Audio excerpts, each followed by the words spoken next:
ഇന്നിങ്ങനെ അപ്രതീക്ഷിതമായിട്ട് ലൈബ്രറിയിലേക്ക് വന്ന സമയത്താണ് ഈ ഒരു പുസ്തകം കാണുന്നത്, കറിവേപ്പില.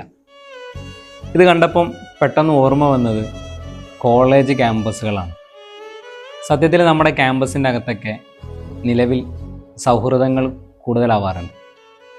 ആധുനിക കാലത്ത് നമ്മൾ ഏറ്റവും കൂടുതൽ പറയുന്നതാണ് ഈ സൗഹൃദ ബന്ധത്തിന് അതിരുകളില്ല എന്നുള്ളത്.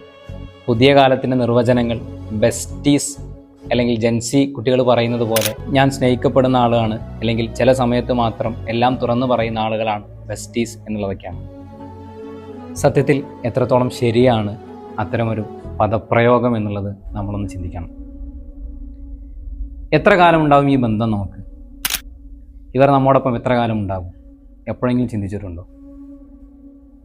ആവശ്യം കഴിഞ്ഞാൽ ഒഴിവാക്കപ്പെടുന്ന ആളുകളായി പലപ്പോഴും മാറാറുണ്ട്. പലരും അത്തരം അനുഭവങ്ങൾ പറയാറുണ്ട്. ജീവിതത്തിൽ പലരും വരും, പലരും കടന്നു പോകും.